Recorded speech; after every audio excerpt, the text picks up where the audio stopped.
Welcome back, pod people, to a brand new episode of Cinema d'Amore. I am your host, Justin Morgan, and I'm here with Chuck Phillips, the always Jean, is his name.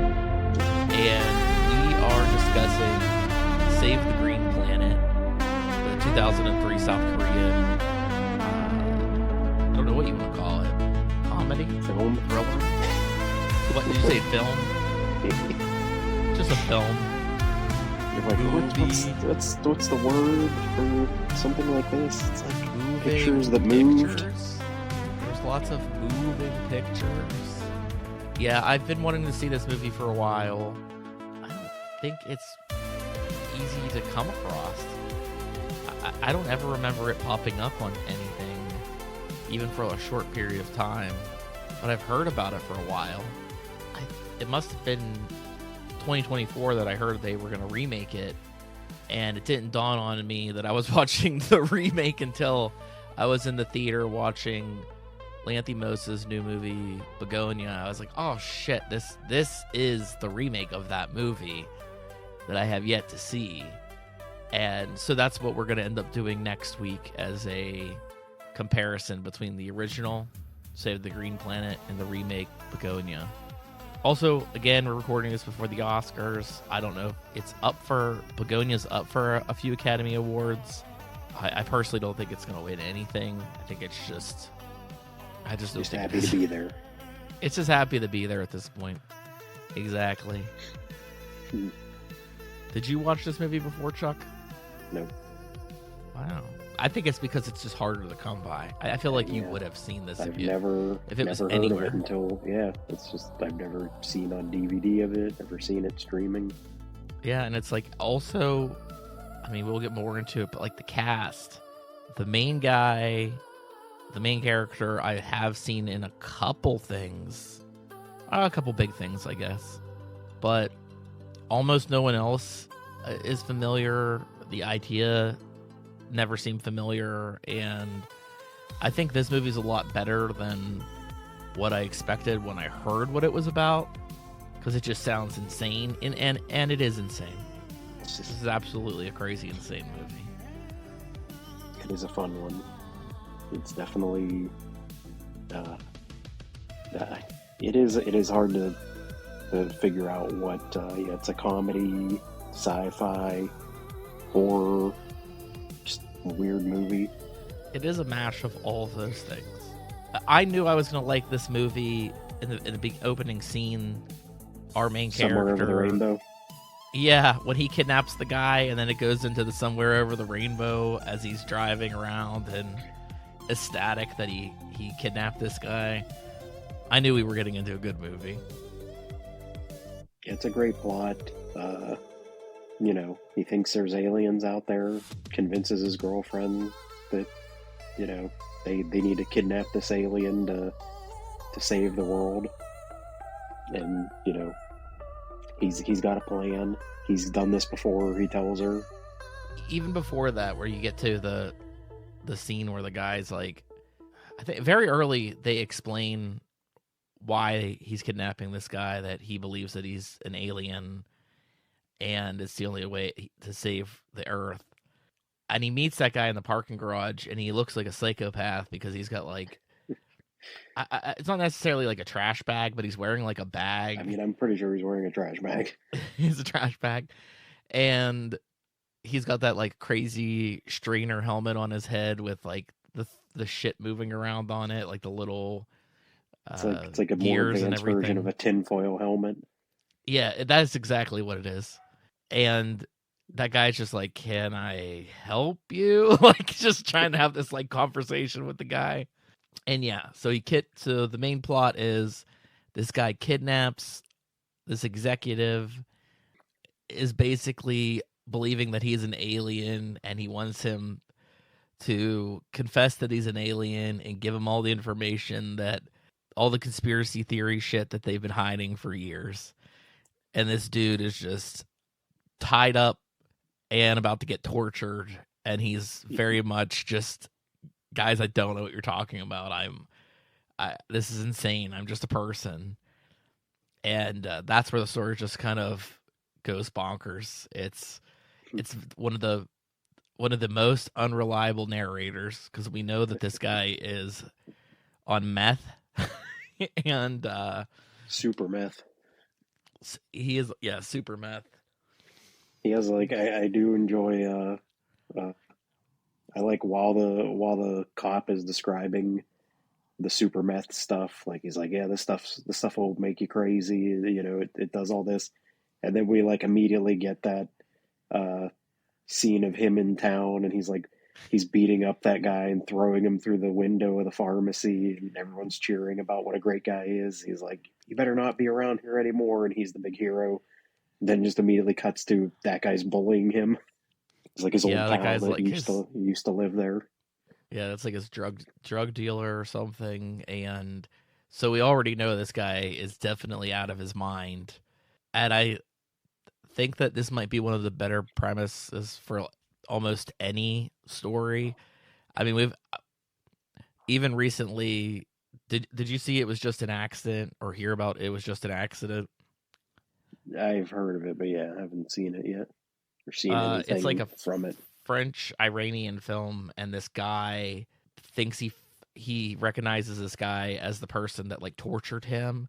So he kidnaps him and he wants to murder him, but then he becomes unsure if that guy actually was the guy because the guy like convinces him enough. So he's like, I need to show this to other people, other survivors, and see if they can confirm that it's the guy because I don't want to kill an innocent guy. Anyways, Save the Green Planet is a lot like that concept of are we torturing just a regular guy, or is this guy really have some alien secret? And it really seems like, I would say most of this movie, that this guy that just has him is absolutely insane out of his fucking mind. Even like his girlfriend is very meek and quiet and kind of going along, like there's something wrong with her too, that she's just sort of going along with this shit. She's obsessed with playing with dolls and is like very childlike. This movie also made me think of another movie we've covered, Big Bad Wolves. A very Yeah, similar yeah. premise to having a guy and it being like, I mean, are we pretty sure he's the killer? Like, do we think he actually killed these Mhm. kids? Like, I don't know. Maybe if we just like torture him for a while, he'll give it up. Yeah, and I don't know if it's like the aesthetic, but the place where the torture happens is like this dirty, grungy, wet set that looks almost very similar to something out of Saw. I mean, I know they were out around the exact same time, but it had like that same like ultra grittiness to the environment. It's all torture, regardless of if they think it's torture or not. But everything is really funny also too, in the sense that they're like, if we rub this like pain relieving ointment on this guy, it's a weak thing for aliens. It's weak if we Yeah, put it in their eyes or their opened and you wounds. gotta you And gotta it's shave like his that you would gotta hurt shave his head anybody. for you gotta shave his head because they communicate with hair. Yeah, they're like antennas or something like that. Yeah, The it's comedy is great. I do love the one cop character, uh, like the like seasoned guy. yeah, the detective. Uh, he does have great moments. I like when he's down in the kitchen cooking, and the one guy tears up all of their paperwork that was like evidence that he was sharing with him, and puts it in like a big thing of fish soup. And then when we see him later going out, he's very clearly pulled it all back out and taped it back together. He's like trying to read it, and it's all stained red and ripped to pieces, and he's still trying to figure out what it says. And smells awful. Yeah, And he's just it walking turns around in out his to be pocket. useful. Yeah. It Yeah, had the right that, evidence or on they it. have that Yeah, great scene where he shows up at the guy's house. Like, and I think that's another thing. This guy's place is also equally insane because it's like a fence, a big metal fence that's welded together with a bunch of random pieces of metal. And when he's knocking, it opens. So he goes in. The guy's just like already off to a weird start where he's like, I don't know, bulldozing. I don't know what that type of equipment that he's on, but he's in the middle of something weird. and they go into the house, and it gets weirder from there on out, where he's like, oh, what's with all these mannequins? And he's like, oh, I make mannequins. They're handmade. Most places they are handmade. Oh, I thought this would have been a factory. And yeah, there's a hilarious scene where he looks down at his like CCTV that's in his kitchen, and it's got the dude all like tied up in his basement. He's like, oh shit. So he, he diverts the guy by being like, oh, UFO. And the guy's like, what? And he's like, oh, there's a UFO out there.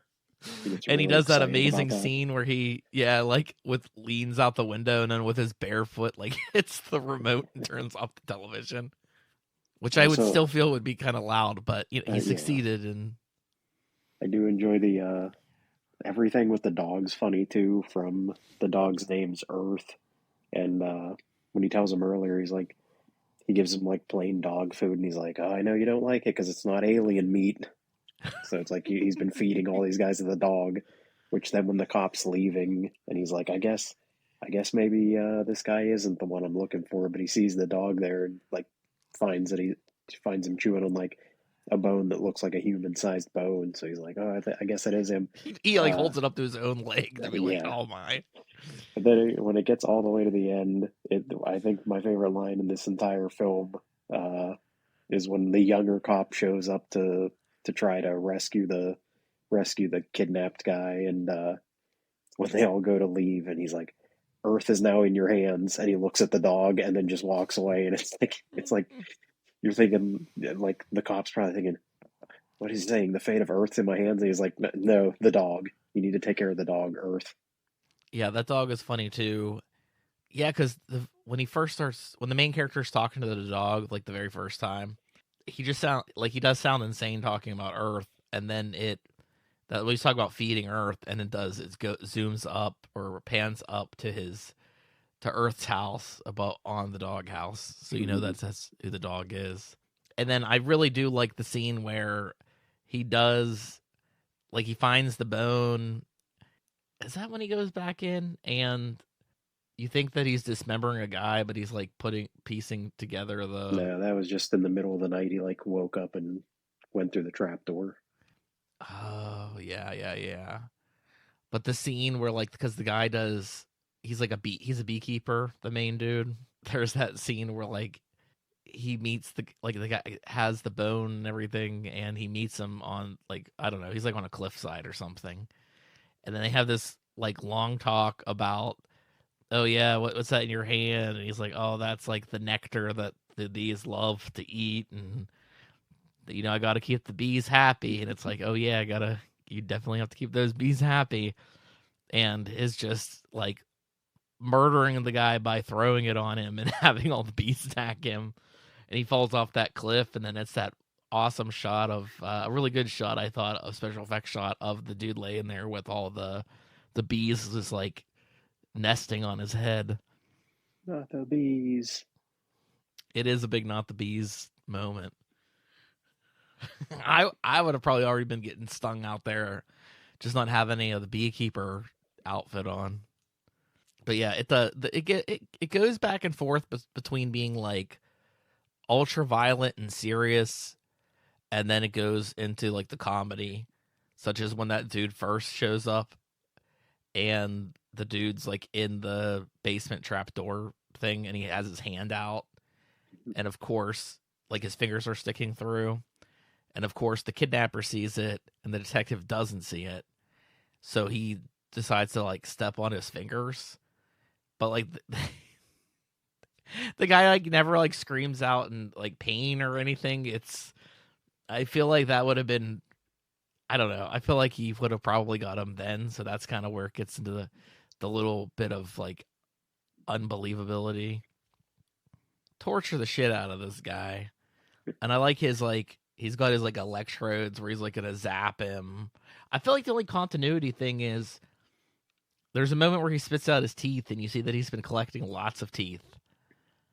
And later in the thing, he still has all his fucking teeth. So I guess that's probably the only continuity mistake in this movie, or it was just too expensive to because they showed the inside of his mouth with like almost all of his teeth missing. Yeah. But that's just kind of a petty thing on my part.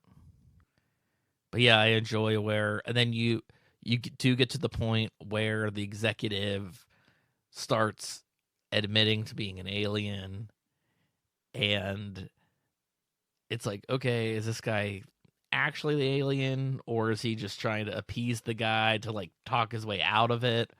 Because he obviously cannot convince the guy he's a normal human being.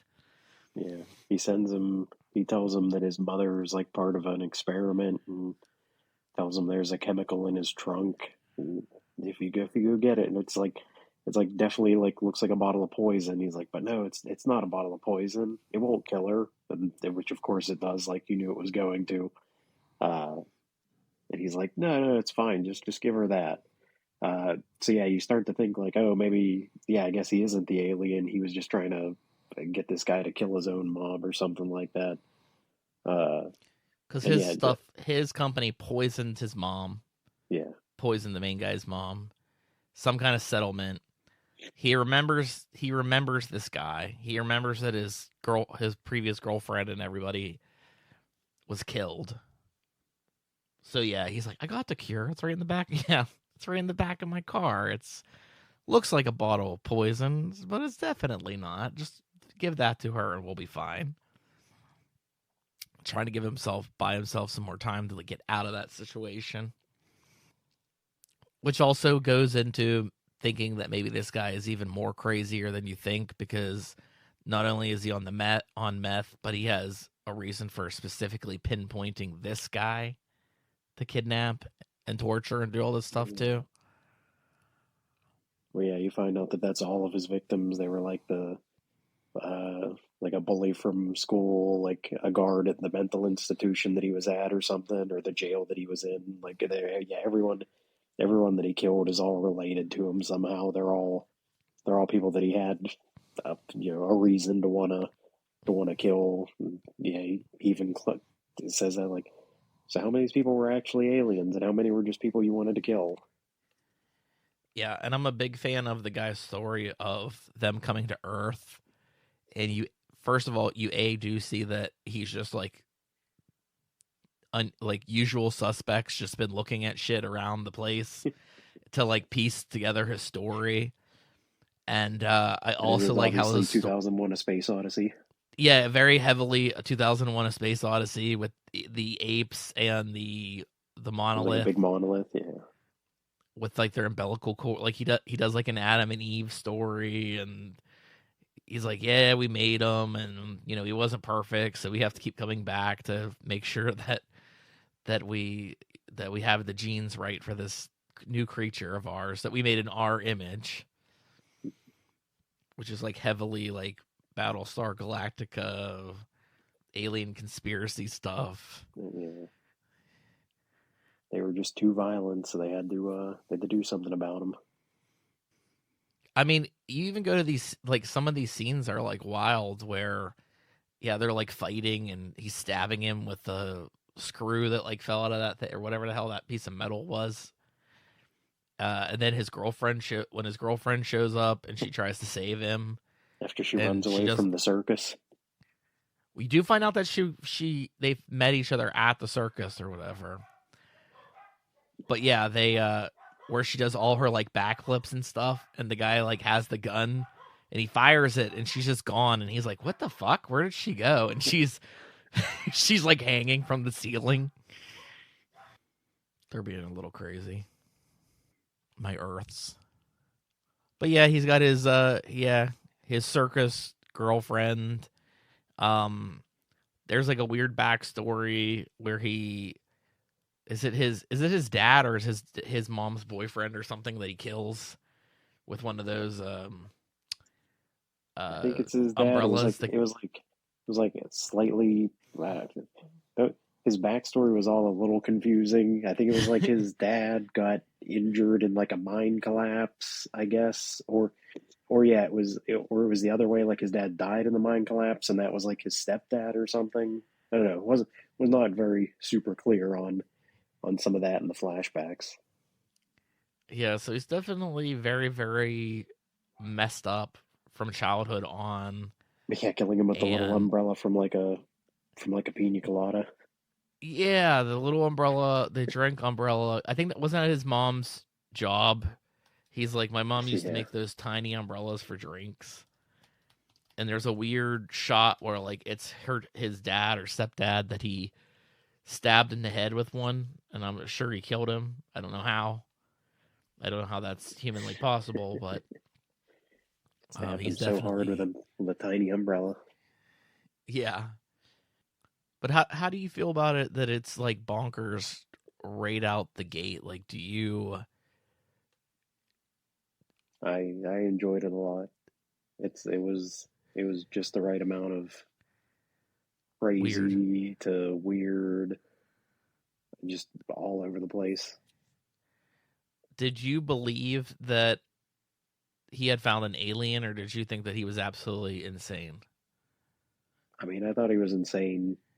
Even all the way up to the end, like they do a good job of any time it seems like he might be actually an alien, like you said, the um, the like usual suspects, like when he's going through that whole story of like the dinosaurs and everything, and then when he's like looking around the room and he sees all the things that are in his story. Hey, wait a second, you're just reading all this stuff off the wall. You're not a real alien. I mean, it's literally until the very end when the aliens show up to pick that guy up. I was like, oh no, this guy isn't an alien. Yeah, that's like I had this spoiled, I guess, over the 20 years since it was out. And that's like whenever I went into Bugonia, and I won't spoil Bugonia, but it's the same thing where it's like you don't know if they're gonna go the same route or a different route at the end. So I didn't like that it was spoiled for me, this movie, but I do like the fact that I did love how it ends where, you know, he's gonna take him to the prince of Andromeda or whatever he's trying to. Yeah, He's gonna help that guy make contact, and he ends up killing his girl with that claw, and then like what within like the last 10 minutes of the movie. I think that's when lasers start shooting out the sky to like save this guy. So lasers shoot out of the sky, and and then you're like, oh shit, and they take him to the planet where he's exactly 100% the way that the main character described, with like the big earlobes and the spots all over his face. yeah. And why didn't you And guys come? We were waiting for you to call. How could I call? I don't have any hair. yeah, yeah, I don't have the hair. What the hell? He's like, I thought you guys are supposed to be watching me. Like, you guys really fucked this up. But then he's like, yeah, the experiment failed. We'll just end the experiment. Just yeah, just destroy the planet. Yeah, so they just blow up the entire planet Earth. But which I really do like, because that's like it validates this guy somewhat, the main character, even though he's clearly killed like people. Because there's Definitely that innocent people. conversation Yeah, with his girlfriend where he's like, only two, or maybe it's when he was arguing with that guy, but he yeah. But like says, only two you of them killed were like actually aliens. you killed all these people, and he's like, yeah, but I couldn't find out until after I killed him. Yeah, Yeah, maybe I had he it finds his backwards. I thought he was journal. He like, finds his journal, and like over all the pictures, it's like not an alien, not an alien. yeah, yeah, yeah. It's a bunch of dead people, and it just says not an alien, not an alien.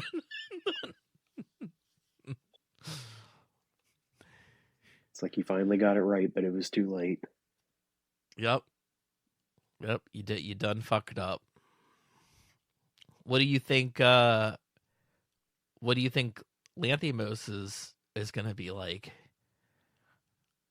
I mean, yeah, I haven't watched it yet. I figured I'll keep them separate. I'll wait till wait till completely after we do this discussion to watch it. But as I was watching that movie and enjoying it, I was just like, I just feel like I'm not gonna like it as much. I don't think it's gonna be bad, but I'm just like, I don't feel like it could go as crazy as this movie. Not in the same way. I'll say it could go crazy, but I'm like, there's there's no way they're going to these levels. Yeah, I think I don't know. I think you'll like it. I think you'll like it for different reasons. I don't know how I feel about comparing them, but I'm not going to compare them in this episode. I'll wait I till the do know I next. found out that I didn't realize before that it was supposed to be the same guy was supposed to direct the the Yeah, remake, I don't the understand the English story remake. behind it. He's I like guess he's he not just doing health well. wise he couldn't. Yeah, I looked up his filmography. He hasn't directed a movie since 2017, so it's been almost 10 years since he's directed anything. So I guess his health has just been bad. He was just like an executive producer on Bugonia, but it was like interesting that he was going to direct it in the first place because there's a few. I mean, there's a handful of cases of foreign directors directing English version remakes of their movies, and I think it's Mhm. like I would say mixed results as to whether they're worth watching or whether they're any better than just watching the original from uh, what Haneke's done. Funny Games, he did the English remake of that. The director He of did The the Grudge did original the too. American. Yeah, that's what I'm saying. Oh, okay. Yeah. You're talking about remaking your own stuff. Yeah, Sorry. and it's like, but I don't know in any of these cases that the new versions any better. It's like it's more accessible to a Western audience, I guess, so it gets their movie to people that wouldn't have watched a foreign film. So I guess that's an advantage in some ways, but Yeah, you got to attack it differently some way, and or why else would you do it? Like why? I don't know. I don't think that I would want to remake something unless there was something I really thought I could fix or something I could tweak that would be more important in modern times. yeah, I have a little bit of information up here, and I think this is what when I first heard about this movie was uh this has something to do with Ari Aster wanting to remake this movie yeah. I or saw he's a produce it. producer on that film too. Yeah, he is a producer on Begonia. So I think that that's where I first heard about Save the Green Planet. So it's still pretty fresh in my head. Only like a couple years ago is the first time that I heard it. But when I heard about it, it was 100% like straight up gave away the ending, the premise and the ending and everything. So it did spoil that for me. But um I also feel like I don't know this guy's filmography. Um the director of this actual film. But Yeah, I've never sometimes heard of I any of the feel other like ones. when they do like when a foreigner does an English language film, I feel like sometimes they lose like subtle subtext with their English actors. You know what I mean?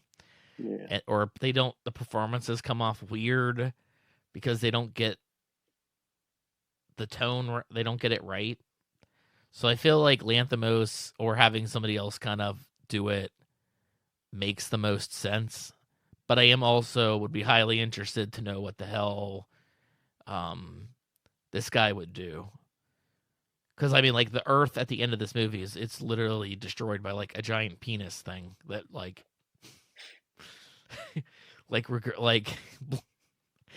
I don't know how else to describe it, but it like loads up fires and yeah, that's the end of it.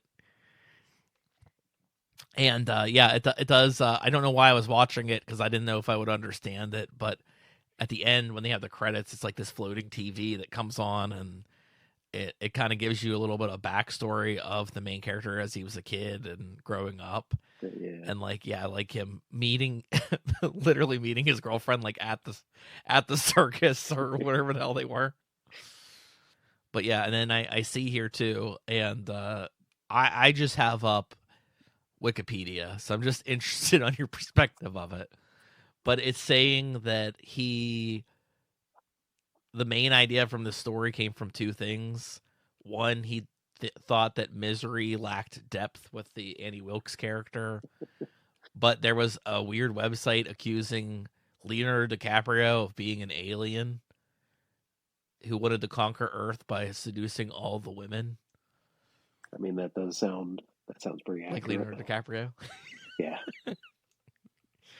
I don't know. I always love those type of stories too, where it's like, how did you come up with this? And it's just like, I was watching Misery, reading shit on the internet about Leonardo DiCaprio.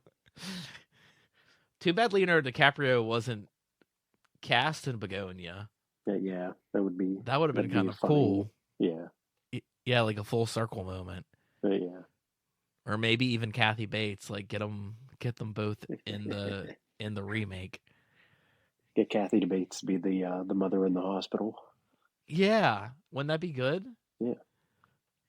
It'd be a nice little it'd be a nice little throwback for sure. Yeah. But yeah, this movie is absolutely insane.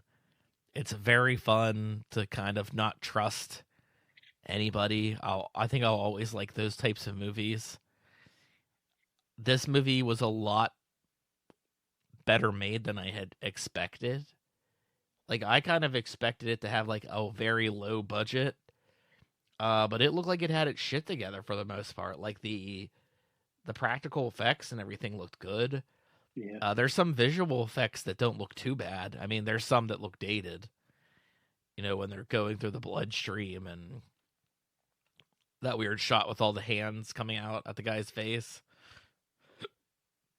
Yeah. Yeah. What are you looking up? For what it wasn't. I don't think it wasn't bad or anything like that. They did some interesting stuff in there with their budget. I liked too. The only Korean I understood was Andromeda, because it didn't change at all. Definitely a movie worth watching if you can find it. It's apparently on the Arrow's video service. I did buy the Arrow version, but it's 4K, so it'll play in any 4K player. But I don't know. They kind of did a similar thing a few years ago where they did The Good, the Bad, the Weird, and it was only the UK, and then it did come to the US, so maybe within the next year or something they just re-release it in the United States. Maybe, I don't know, maybe Focus Features or whoever has Bugonia has the rights to Save the Green Planet. You're saving it. Like a double feature Blu-ray. Yeah. Part 2. Or is that try to get that planet back together again? I do love the end of this too, when they do get into the UFO and like how cheesy it is and very like Star Trek-y it feels, where it's just like that glowing table and I mean, even the way the guy gets like beamed up. But yeah, I'm a fan. This was another movie when I finished watching it, I wanted to kind of start it again, just because I felt like it was moving a little bit fast. Just a lot of shit, like little details in there that once I got past the main story, I would be able to pick up as a dumb American. You know what I mean? But yeah, it was a fun movie. It's on Arrow's streaming service, which I really don't know what else is on there.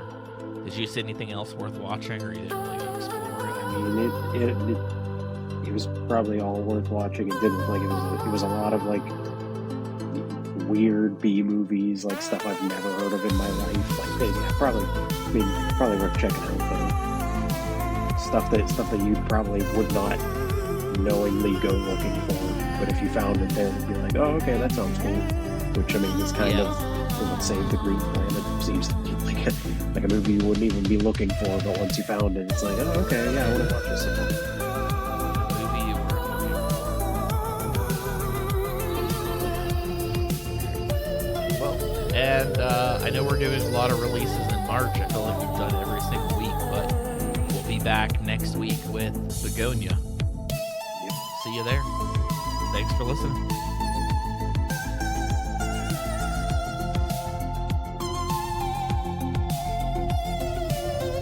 We're Cinema D'Amore. Follow us on Facebook and Twitter to stay up to date with news and information on upcoming episodes. Find us on Apple Podcasts, Google Podcasts, Podbean, Spotify, Amazon Music, Audible, Pandora, Alexa, or iHeartRadio. It would be greatly appreciated if you subscribe to our podcast on your platform of choice. We also appreciate feedback, so rate us, review us, and let us know what you think. And above all else, thank you for listening.